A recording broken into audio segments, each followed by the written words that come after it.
जय हिंद साथियों, मैं बबलू धाकड़ स्वागत करता हूं आप सभी का धरणीधर एग्रो क्लासेज के डिजिटल प्लेटफॉर्म पर। साथियों, आज हम अध्ययन करने वाले हैं रेशम कीट पालन के अंदर जो रेशम का जो कीट होता है उसका संपूर्ण जीवन चक्र के बारे में हम आज अध्ययन करने वाले हैं कि किस प्रकार से वयस्क जो होता है वो अंडे में रूपांतरित होता है और अंडे से फिर लार्वा और लार्वा से फिर प्यूपा और प्यूपा से जो हमारा जो रेशम का जो धागा प्राप्त होता है कोकून के माध्यम से वो किस प्रकार से बनता है, उससे संबंधित कौन कौन सी प्रमुख शब्दावली होती है जो हमें याद रखनी है, उन सभी का मैकेनिज्म आज हम समझने की कोशिश करेंगे। तो आइए स्टार्ट करते हैं रेशम कीट का जीवन चक्र। आप भी अपने साथ में कॉपी पेन लेकर बैठेगा, प्रॉपर नोट्स बनाते हुए चलेगा और अपने साथियों के साथ में से अधिक साझा कीजिएगा। तो आइए स्टार्ट करते हैं रेशम कीट पालन के अंतर्गत रेशम का जो कीट होता है उसका जीवन चक्र। रेशम कीट का जीवन चक्र। अब रेशम कीट में जीवन चक्र को पढ़ने से पहले हमें यह पता होना चाहिए कि जो रेशम का जो कीट होता है उसके अंदर किस प्रकार का कायांतरण पाया जाता है। कायांतरण का शाब्दिक अर्थ होता है कि उसके जीवन चक्र में जब वो पूरा जीवन चक्र कंप्लीट करता है तो वो किन किन अवस्थाओं से होकर गुजरता हो। अगर ऐसा कीट जिसके अंदर का 3 जीवन चक्र में अवस्थाएं आती है, ऐसे कीट के अंदर जो कायांतरण होता है, ऐसे कायांतरण को हम अपूर्ण कायांतरण के नाम से जानते हैं। तो जो हमारा जो रेशम कीट जो होता है उसके अंदर पूर्ण कायांतरण पाया जाता है। जीवन चक्र की इसकी यदि हम बात करें तो इसके जीवन चक्र में कितनी अवस्थाएं होती है? 4 अवस्थाएं होती है। और ऐसा कीट जिसके जीवन चक्र के अंदर 4 अवस्थाएं होती है उसे हम पूर्ण कायांतरण के नाम से जानते हैं। किस नाम से जानते हैं? पूर्ण कायांतरण के नाम से इसको हम जानते हैं, ठीक है ना। पूर्ण कायांतरण के नाम से इसको जाना जाता है। अब हम जब इसका जीवन चक्र पढ़ेंगे तो जीवन चक्र को पढ़ने के साथ साथ में इसके अंदर कई सारी शब्दावलियां भी आएगी। तो उन शब्दावलियों को मैं एक बार पहले बता देता हूं। और हालांकि उन शब्दावलियों को हम जब हम जीवन चक्र को अंदर जो स्टेप आएंगी, यानी कि इसके जीवन चक्र में जो अवस्थाएं आएंगी, उन अवस्थाओं से उन शब्दावलियों को हम रिलेट करके भी पढ़ेंगे। लेकिन एक बार पहले उन पर जो शब्दावलियां आती हैं उनके नाम पर हम प्रकाश डाल लेते हैं ताकि आगे आपको समझने में किसी प्रकार की कोई समस्या नहीं आएगी। तो इसके अंदर जो सबसे पहला जो हमारे शब्दावली आती है वो शब्दावली आती है वोलेटिनिज्म। वोलेटिनिज्म कौन सी शब्दावली आती है? नंबर फर्स्ट पर आती है वोलेटिनिज्म। वोलेटिनिज्म का शाब्दिक अर्थ क्या होता है? तो वोलेटिनिज्म का शाब्दिक अर्थ होता है कोई सा भी कीट हो या उसका समूह। ध्यान से सुनना जो मैं परिभाषा बता रहा हूँ। वोलेटिनिज्म का शाब्दिक अर्थ क्या होता है? तो कोई भी कीट या किसी भी कीट वर्ग का समूह, उसके द्वारा एक वर्ष में उत्पादित होने वाली पीढ़ियों को पीढ़ियों का जो समूह होता है उस समूह को क्या कहा जाता है? वोलेटिनिज्म कहा जाता है। क्या कहा जाता है? वोलेटिनिज्म कहा जाता है। अगर एक वर्ष में अगर एक पीढ़ी हो रही है तो उसी को हम क्या कहेंगे? वोलेटिनिज्म कहेंगे। अगर एक वर्ष के अंदर हजारों पीढ़ियां आ रही है तो उसे भी हम क्या कहेंगे? वोलेटिनिज्म कहते हैं। ये अभी मैं इसका केवल शाब्दिक अर्थ समझा रहा हूँ। इसके अंदर फिर इसके 3 प्रकार होते हैं, उसके आधार पर उनको अलग अलग कैटेगरी में रखा जाता है। केवल अभी शब्द समझ लीजिए, उसके बाद में इसके जो प्रकार आएंगे वो इनका हम जीवन चक्र पढ़ेंगे तब समझेंगे उसको, ठीक है ना। तो वोलेटिनिज्म का शाब्दिक अर्थ क्या होता है? तो किसी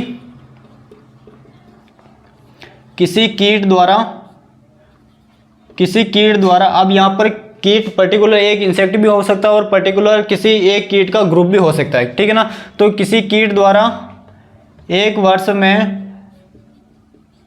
वर्ष में बनाई गई पीढ़ी को क्या कहा जाता है? वोलेटिनिज्म कहा जाता है, ठीक है ना। एक वर्ष में जितनी वो जनरेशन बना सकता है उस संपूर्ण बनाई गई जो पीढ़ी होती है उसका जो समूह होता है, ग्रुप होता है, उस क्रिया को क्या कहा जाता है? वोलेटिनिज्म कहा जाता है, ठीक है ना। अब ये वोलेटिनिज्म जो होता है वो 3 प्रकार का होता है। ये जो वोलेटिनिज्म जो होता है वो 3 प्रकार का होता है। इसके अंदर एक तो आता है यूनिवोलेटाइन, ठीक है, बाई वोलेटाइन, और एक आता है इसके अंदर मल्टी वोलेटाइन, ठीक है ना। यूनिवोलेटाइन, बाई वोलेटाइन और मल्टी वोलेटाइन। अब इसकी परिभाषा भी समझ लीजिए। यूनि का अर्थ होता है 1, बाई का अर्थ होता है 2 और मल्टी का अर्थ होता है 2 से ज़्यादा या फिर हम कह सकते हैं 10 से ज़्यादा, ठीक है ना।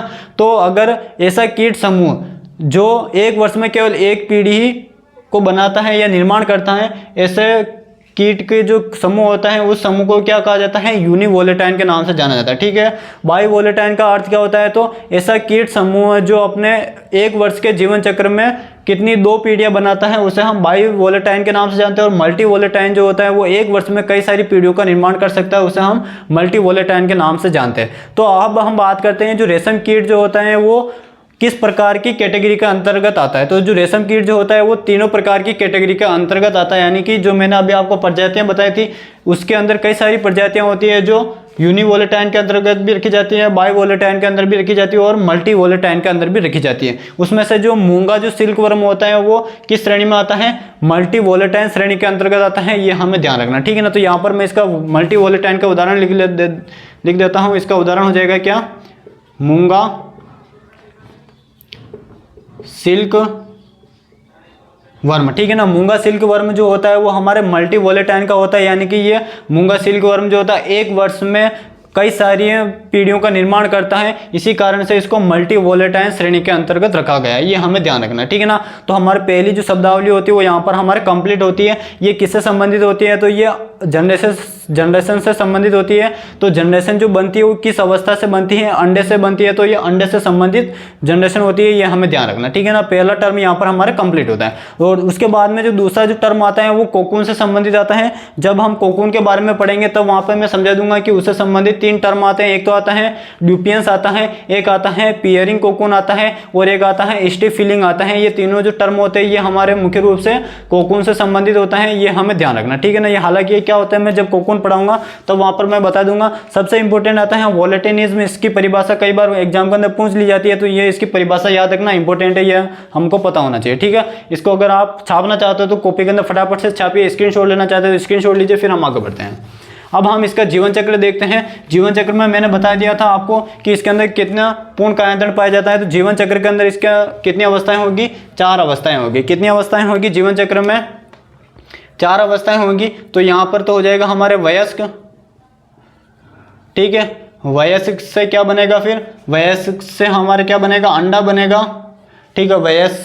वयस्क से अंडा बनेगा, और अंडा से क्या बनेगा, लार्वा अवस्था आएगी, ठीक है। और लार्वा से क्या बनेगा हमारे लार्वा से क्या बनेगा, प्यूपा अवस्था आएगी, ठीक है ना। और प्यूपा से फिर क्या बन जाएगा हमारे वयस्क में, ये कन्वर्ट हो जाएगा। इस तरह से इसका जीवन चक्र कंप्लीट होता रहता है। और 4 अवस्थाएं पाई जाती है, उसे हम किस नाम से जानते हैं, पूर्ण कायांतरण के नाम से जानते हैं। किस नाम से जानते हैं, उसको हम पूर्ण कायांतरण के नाम से जानते हैं। किस नाम से जानते हैं, इसको हम पूर्ण कायांतरण के नाम से इसको जाना जाता है। अब हम इसके अंदर एक एक अवस्था को देखते हैं कि किस अवस्था में क्या होता है, क्या परिवर्तन होता है, इसके अंदर कौन सी अवस्था इंपॉर्टेंट होती है, वो सारी अवस्थाओं के बारे में हम एक एक करके सेपरेट चर्चा करते हैं। तो ये हमें ध्यान रखना, ठीक है ना। यदि हम बात करें वयस्क का मुख्य कार्य क्या होता है, तो वयस्क जो नर और जो मादा होता है उनका मुख्य कार्य क्या होता है, अंडे देने का होता है। क्या होता है, अंडे देने का होता है। अब यहाँ पर हम सबसे पहले चर्चा करते हैं अंडों के बारे में, हम चर्चा करते हैं। ये जो अंडे जो होते हैं ये मुख्य रूप से अंडों की यदि हम बात करें, अंडों की बात करें तो जो एक मादा जो होती है वो संपूर्ण जीवन काल में कितने अंडे देती है, तो एक मादा अपने संपूर्ण जीवन काल में कितने 300 से 400 अंडे देती है। एक मादा अपने संपूर्ण जीवन काल में कितने अंडे देती हैं, 300 से 400 अंडे देती हैं, ये हमें ध्यान रखना, ठीक है ना। अब ये जो अंडे जो होते हैं वो 300 से 400 अंडे दे रही थी, तो 300 से 400 अंडे देने के बाद में जो प्रोसेस आती है वो एक नई पीढ़ी का निर्माण करती है। तो एक वर्ष में भी दे सकते हैं 300-400 से अंडे, 2 वर्ष में, 1 वर्ष के अंदर 1 अंडा भी दे सकते हैं, 1 वर्ष के अंदर 2 अंडे भी दे सकते हैं, और 1 वर्ष के अंदर कई सारे मल्टीपल अंडे भी दे सकते हैं। तो इस आधार पर ये जो अंडे जो होते हैं, इसी आधार पर जो मैंने अभी आपको वोलेटिनिज्म में जो प्रोसेस बताई थी, वो जो वोलेटिनिज्म में जो प्रोसेस आती है वो किसके अंदर आती है, तो अंडा अवस्था के अंदर आती है। तो यहाँ पर हम लिख देते हैं वोलेटिनिज्म प्रक्रिया इसी में आती है, ठीक है ना। वोलेटिनिज्म जो प्रक्रिया होती है वो किस में आती है, तो अंडा जो अवस्था होती है इसी के अंतर्गत आती है, क्योंकि जो नई जनरेशन का निर्माण होता है वो किससे होता है, अंडों से होता है। तो ये हमें ध्यान रखना, ठीक है ना। ये 3 प्रकार की होती है, मैंने पहले बता दिया था, यूनिवोलेटाइन, बाईवोलेटाइन और एक आता है हमारे मल्टीवोलेटाइन। मूंगा सिल्क वर्म जो होता है वो मल्टीवोलेटाइन का एग्जाम्पल है, ये हमें ध्यान रखना, ठीक है ना। उसके बाद में आती है हमारी कौन सी अवस्था आती है, लार्वा अवस्था। ये लार्वा अवस्था काफ़ी इंपॉर्टेंट है, इसके बारे में हमको विस्तार से जानकारी पता होनी चाहिए, ठीक है ना। ये जो लार्वा अवस्था जो होती है इसकी यदि हम बात करें, इसके लार्वा अवस्था जो होती है इसके मुखांग की यदि हम बात करें, इसके मुखांग कैसे होते हैं, तो ये जो लार्वा अवस्था जो होती है इसके मुखांग जो होते हैं वो कैसे होते हैं, बाइटिंग एंड च्यूइंग टाइप के होते हैं। इसके मुखांग जो होते हैं काटने व चबाने वाले होते हैं, और लेपिडोप्टेरा गण के अंतर्गत आने वाले सारे कीट होते हैं उनके मुखांग कैसे होते हैं, बाइटिंग एंड च्यूइंग टाइप के होते हैं, ये हमें ध्यान रखना। नेक्स्ट बात करें लार्वा अवस्था की, तो यही क्या होती है, इसकी हानिकारक अवस्था होती है। यही क्या होती है, इसकी हानिकारक अवस्था होती है, ठीक है ना। हानिकारक अवस्था होती है, और यही हानिकारक अवस्था किसको नुकसान पहुंचाती है, पत्ती को नुकसान पहुंचाती है। किसको नुकसान पहुंचाती है, पत्ती को नुकसान पहुंचाती है, यह हमें ध्यान रखना, ठीक है ना। अब हम बात करते हैं लार्वा अवस्था जो होती है कीट की। हालांकि जो लार्वा अवस्था होती है उस जब हम लार्वा अवस्था को पढ़ते हैं तो कोई सा भी कीट होता है उसके शरीर के 3 भाग होते हैं, सिर, वक्ष और एक होता है इसका उदर होता है, ठीक है ना। क्या होता है, सिर, वक्ष और उदर होता है। तो यदि हम लार्वा अवस्था की बात करें तो लार्वा अवस्था में भी सिर, वक्ष और उदर होगा, ये हमें पहले पता है। तो यदि हम बात करें लार्वा अवस्था का जो वक्ष वाला जो भाग होता है, लार्वा अवस्था का जो वक्ष वाला जो भाग होता है इसके अंदर 3 जोड़ी क्या पाई जाती हैं, टांगे पाई जाती है। क्या पाई जाती हैं, 3 जोड़ी इसके अंदर क्या पाई जाती हैं, टांगे पाई जाती है। यानी कि ये जो वक्ष जो आपको दिखाई दे रहा है इस वाले सेगमेंट में 3 जोड़ी टांगे पाई जाती है। लेकिन इसमें इंपॉर्टेंट जो पॉइंट आता है, ध्यान रखने योग्य बात जो आती है, लार्वा अवस्था का जो उदर वाला जो भाग होता है, लार्वा अवस्था का उदर वाला जो भाग होता है, जो ये वाला जो सेगमेंट होता है इसको हम क्या बोलते हैं, उदर, या इसको हम एब्डोमेन के नाम से भी जानते हैं। एब्डोमेन के नाम से इसको जाना जाता है, ठीक है ना। तो उदर के अंदर भी क्या पाई जाती हैं, टांगे पाई जाती हैं, ठीक है ना। उदर जो होता है सिल्क वर्म का, उसके अंदर क्या पाई जाती हैं, टांगे पाई जाती हैं। और ये जो टांगे जो होती हैं अब उदर के किस किस सेगमेंट के अंदर पाई जाती हैं, तो ये पाई जाती हैं 3रे खंड में, 4थे खंड में, 5वें खंड में और 6ठे व 10वें खंड में क्या पाई जाती हैं, टांगे पाई जाती है। और ये जो टांगे होती है किस रूप में पाई जाती हैं, जोड़े के रूप में पाई जाती हैं। तो प्रश्न आ जाए कि सिल्क वर्म जो होता है उसके उदर में कितनी जोड़ी टांगे पाई जाती हैं, तो अगर जोड़े के रूप में पूछे तो 5 जोड़ी टांगे पाई जाती हैं। और अगर संख्या के रूप में पूछे कि कितनी संख्या के रूप में उदर के अंदर टांगे पाई जाती है, तो संख्या के रूप में कितनी हो जाएगी, 10 टांगे हो जाएगी। कितनी संख्या में कितनी हो जाएगी, 10 टांगे हो जाएगी। अगर जोड़े के रूप में पूछे तो हो जाएगी हमारे 5 जोड़ी टांगे पाई जाती हैं उदर के सेगमेंट के अंदर। अब मैंने आपको जब वैज्ञानिक वर्गीकरण पढ़ाया था तब मैंने वहां पर आपको जब वैज्ञानिक वर्गीकरण के अंदर बताया था कि उदर के अंदर 5 जोड़ी टांगे पाई जाती है, तो वहां पर मैंने आपको तीसरा सेगमेंट नहीं लिखाया था, मैंने आपको वहां पर लिखाया था 4, 5, 6, 7 और 10वें सेगमेंट के अंदर क्या वहाँ पर मैंने लिखाया था टांगे पाई जाती है। तो उसके अंदर थोड़ा करेक्शन कर लेना, वहाँ पर 7 को हटाकर 3 लिख लेना।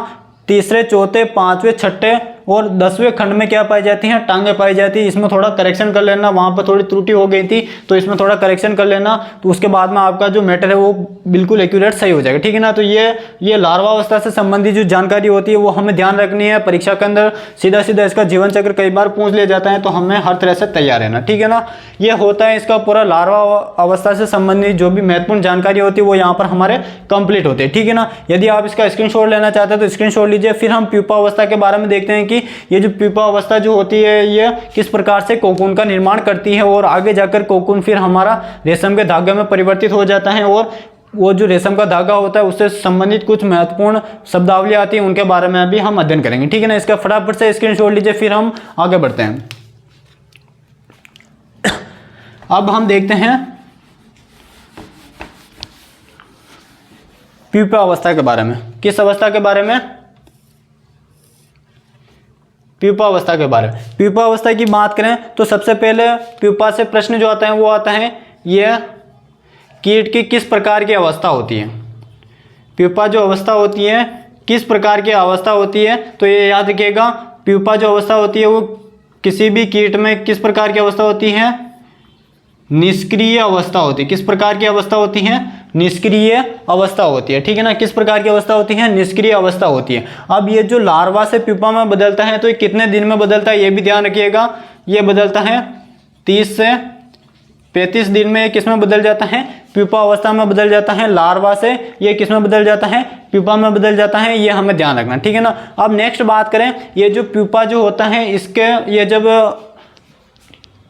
लार्वा अवस्था जो होती है ये जब प्यूपा में बदलता है तो प्यूपा जो, ये जो लार्वा जो अवस्था होती है ये किसको खा रही थी? मैंने अभी बताया था ये हानिकारक अवस्था होती है। ये किसको खाती है? पत्ती को खाती है। किसको खाती है? ये पत्ती को खाती है। और जैसे जैसे ये पत्ती को खाती जाती है तो जैसे जैसे पत्ती को खाएगी तो लार्वा अवस्था क्या होने लगेगी? धीरे धीरे मैच्योर होने लगेगी, यानी परिपक्व होने लगेगी। और जैसे जैसे ये परिपक्व होने लगती है तो अपने मुंह से एक तरल पदार्थ निकालता है। ये जो लार्वा अवस्था होती है धीरे धीरे परिपक्व होने लगती है और परिपक्व होते होते किस में बदल जाती है? प्यूपा अवस्था में बदल जाती है। तो प्यूपा अवस्था में बदलने के दौरान ये अपने मुंह से एक तरल पदार्थ का स्त्राव करती है और उस तरल पदार्थ को, स्त्राव को हम किस नाम से जानते हैं? कोकून के नाम से जानते हैं। उसको हम किस नाम से जानते हैं?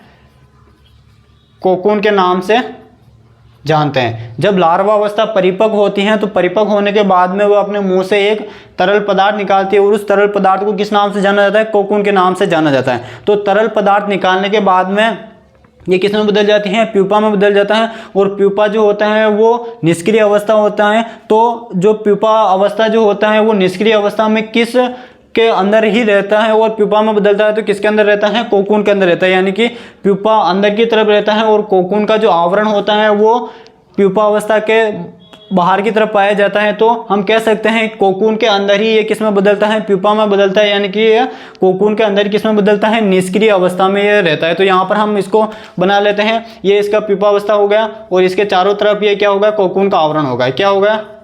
ये इसके चारों तरफ क्या होगा? कोकून आवरण हो गया। अब इसी से संबंधित हमें महत्वपूर्ण जानकारी याद रखनी है कि यह किस प्रकार से एक अच्छा परिपक्व रेशम का धागा बना लेता है, ठीक है ना। तो ये जो मैंने बनाया है ये आपको चारों तरफ गोला जो दिखाई दे रहा है ये क्या हो जाएगा? हमारा कोकून होगा।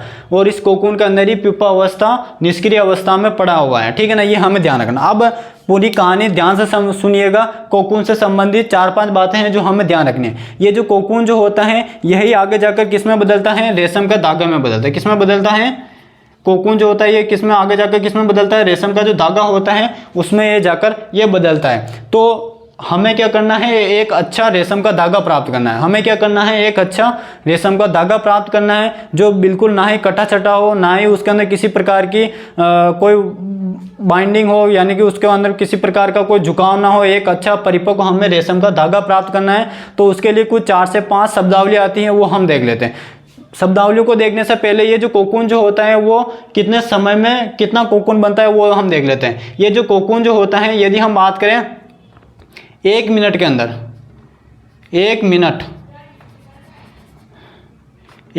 के अंदर कोकून की यदि हम बात करें निर्माण की तो 1 मिनट में जो रेशम का जो कीट होता है वो कितना लंबा कोकून का निर्माण कर देता है या फिर कितना लंबा रेशम का धागे का निर्माण कर देता है? तो यह 15 सेंटीमीटर प्रति मिनट। यानी कि ये 1 मिनट के अंदर जो रेशम का जो कीट होता है वो क्या करता है? 1 मिनट के अंदर 15 सेंटीमीटर जो लंबा जो रेशम का जो धागा होता है वो बना देता है। तो इस प्रकार से ये 3 से 4 दिन में, इस प्रकार से ये 3 से 4 दिन में 1000 मीटर रेशम का धागा बना देता है, रेशम का धागा बनाता है, ठीक है ना। ये हमें याद रखना है। जो लार्वा अवस्था के दौरान जो प्यूपा बनाता, प्यूपा अपने मुंह से लगातार तरल पदार्थ निकालता रहता है और वो आगे जाकर रेशम का धागा बनता है। तो ये जो रेशम का जो धागा होता है वो जो प्यूपा जो बना रहा है वो 1 मिनट में कितना बनाता है? तो 15 सेंटीमीटर लंबा रेशम का धागा बनाता है 1 मिनट के अंदर। तो 3 से 4 दिन में कितना बना लेगा? तो 3 से 4 दिन में ये 1000 मीटर लंबा रेशम का धागा का ये निर्माण कर देता है, ठीक है ना। तो ये हमें इसकी सारी जानकारी पता होनी चाहिए। अब हम देखते हैं ये जो कोकून जो होता है इससे संबंधित कुछ महत्वपूर्ण शब्दावली आती हैं, वो यहाँ पर हम देखते हैं। इसको मिटाकर मैं इधर लिख देता हूँ। तो 1 मिनट में 15 सेंटीमीटर बनाता है। तो 3 से 4 दिन की यदि हम बात करेंगे तो 3 से 4 दिन में ये 1000 मीटर लंबा ये रेशम का धागा ये बना देता है। अब ये जो कोकून जो होता है इससे संबंधित कुछ 4 से 5 शब्दावलियाँ आती है, ठीक है ना। उसके अंदर जो पहली जो शब्दावली आती हैं वो आती हैं इसके अंदर, पहली जो शब्दावली आती हैं वो आती हैं ड्यूपियंस। कौन सी शब्दावली आती हैं? पहली जो शब्दावली आती हैं वो आती हैं ड्यूपियंस। कौन सी शब्दावली आती है साथियों? ड्यूपियंस। ड्यूपियंस क्या होता है? तो ड्यूपियंस का शाब्दिक अर्थ होता है उलझा कोकून। उलझा हुआ जो कोकून होता है उस कोकून को क्या कहा जाता है? ड्यूपियंस कहा जाता है। क्या कहा जाता है? ड्यूपियंस कहा जाता है। ये हमें ध्यान रखना, इंपॉर्टेंट टर्म है। सीधा सीधा प्रश्न आ जाता है कि उलझा हुआ कोकून क्या कहलाता है? तो ड्यूपियंस कहलाता है। ये कोकून के अंदर इसकी कैटेगरी आती है। ड्यूपियंस क्या होता है? तो उलझा हुआ कोकून, ड्यूपियंस के नाम से इसको जाना जाता है। पहला टर्म हमारे यहाँ पर कंप्लीट होता है। दूसरा टर्म आता है कोकून से संबंधित। नंबर सेकंड टर्म की यदि हम बात करें तो नंबर सेकंड टर्म आता है इसके अंदर पियर्स्ड कोकून। नंबर सेकंड पर कौन सा कोकून आता है? Pierced cocoon. अब पियर्स्ड कोकून क्या होता है? तो कटा हुआ कोकून। पियर्स्ड कोकून क्या होता है? तो कटा हुआ कोकून। कटा हुआ कोकून क्या कहलाता है? पियर्स्ड कोकून कहलाता है। अब ये जो कटा हुआ जो कोकून जो होता है जिसको हम पियर्स्ड कोकून कह रहे हैं, ये कब बनता है ये भी ध्यान रखिएगा। जो कटा हुआ जो कोकून है वो कब बनता है? जब प्यूपा अवस्था से वयस्क में ये कन्वर्ट होता है। जो प्यूपा जो होता है वो किस में बदलता है? वयस्क में बदलता है। तो ये वयस्क में बदलता है, वो इतनी आसानी से नहीं बदलता है, तो उसके लिए पूरा एक मैकेनिज्म होता है। वो मैकेनिज्म क्या होता है? तो ये जो प्यूपा जो होता है ये जब वयस्क में बदलना चाहता है या फिर जब इसकी अवस्था आती है कि ये अब प्यूपा से वयस्क में कन्वर्ट हो जाए, तो उस दशा में क्या होता है? ये जो प्यूपा जो होता है ये अपना जो मुंह होता है प्यूपा का, जो मान लीजिए ये हमने एक बना दिया प्यूपा, ठीक है ना, समझने के लिए बना रहा हूँ, ये बना दिया हमने प्यूपा, ठीक है ना। और ये इसके चारों तरफ क्या आवरण था? ये कोकून का इस तरह से ये इसके चारों तरफ ये आवरण था, ठीक है ना। इसके अंदर मान लीजिए ये हमारा प्यूपा अवस्था है जो निष्क्रिय अवस्था में पड़ा हुआ, और इसके चारों तरफ ये क्या है? कोकून का आवरण है, ठीक है ना।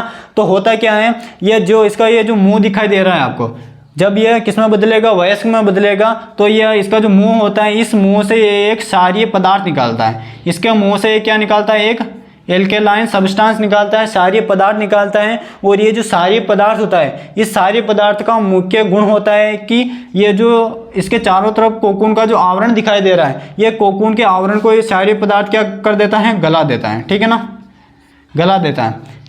जो प्यूपा जो होता है वो अपने मुंह से क्षारीय पदार्थ निकालता है, और क्षारीय पदार्थ का मुख्य गुण होता है कि प्यूपा के चारों तरफ पाए जाने वाला जो कोकून का आवरण जो होता है उसको ये क्या कर देता है? गला देता है। और गला देने के बाद में ये जो यहाँ से मान लो यहाँ से इसने गला दिया, और गला देने के बाद में क्या होता है? कोकून जो होता है वो फट जाता है, और फट जाने के बाद में ये जो प्यूपा जो होता है ये बाहर निकल जाता है, और बाहर निकल ये किस में बदल जाता है? वयस्क अवस्था में बदल जाता है। किस में बदल जाता है? वयस्क अवस्था में बदल जाता है। और फिर आगे जाकर ये पूरा इस प्रकार से इसका मैकेनिज्म चलता रहता है। तो मैंने अभी आपको दो टर्म बताए थे कि एक तो होता है ड्यूपियंस, जिसको हम क्या कहते हैं? उलझा हुआ कोकून क्या कहलाता है? ड्यूपियंस कहलाता है। तो ये अभी आपको दिखाई दे रहा है, इसके अंदर इस प्रकार से कई सारी ये कोकून का जो रेशा होता है वो इस प्रकार से उलझा हुआ रहता है, ठीक है ना। ये जो रेशा इस प्रकार से संरचना दिखाई दे रही है ये क्या कहलाता है? ड्यूपियंस कहलाता है। और पियर्स्ड कोकून क्या होता है? तो कटा हुआ कोकून क्या कहलाता है? पियर्स्ड कोकून कहलाता है। तो यहाँ से देख लीजिए आप, यहाँ से भी ये कोकून क्या हुआ है? कटा हुआ है, यानी कि यहाँ से प्यूपा बाहर निकल गया कोकून को काट कर। तो अगर ऐसा कोकून हो जाता है तो उसे हम क्या कहते हैं? कटा हुआ कोकून कहते हैं, जिसको इंग्लिश में हम पियर्स्ड कोकून के नाम से जानते हैं। और ध्यान रखिएगा, कटा हुआ जो कोकून होता है ये आर्थिक दृष्टि से या फिर वाणिज्यिक दृष्टि से या फिर कॉमर्शियल पर्पज से पियर्स जो कोकून होता है ये हमारे लिए हेल्पफुल नहीं होता है, ये हमारे लिए नुकसानदायक होता है, क्योंकि इसके अगर कटा हुआ कोकून रहेगा तो मार्केट वैल्यू उसकी हमको कम मिलती है। ये हमें ध्यान रखना, ठीक है ना। तो ये क्षारीय होता है, और क्षारीय होने के कारण ये कोकून को गला देता है, जिससे ये कोकून गल जाता है, और गल जाने के बाद में फट जाता है। फटने के बाद में प्यूपा आसानी से बाहर निकल जाता है। तो ये दो टर्म हमारे यहाँ पर कंप्लीट होता है। अब हमें क्या करना है? मैंने जब कोकून पर हम आए थे तब मैंने आपको एक लाइन बताई थी, हमें क्या चाहिए, एक अच्छा कोकून चाहिए, या फिर हम कह सकते हैं एक अच्छा हमें रेशम का धागा चाहिए। तो उस रेशम के धागा के अंदर ना ही वो उलझा हुआ हो और ना ही वो कटा हुआ नहीं हो, बिल्कुल एकदम बिल्कुल साफ सुथरा हो, जिससे हमें कॉमर्शियल पर्पज से जो हम उत्पादन कर रहे हैं वो हमें अच्छा प्राप्त हो और हमें एक आमदनी जो मिलेगी वो एक अच्छी प्राप्त हो। तो उसके लिए हम क्या करते हैं, ये जो कोकून आपको दिखाई दे रहा है, सॉरी ये इससे वयस्क अवस्था से ये बाहर निकला, तो ये जो प्यूपा जो आपको दिखाई दे रहा है ये जो हो जाएगा हमारे क्या हो जाएगा, प्यूपा हो जाएगा। क्या हो जाएगा, ये प्यूपा हो जाएगा।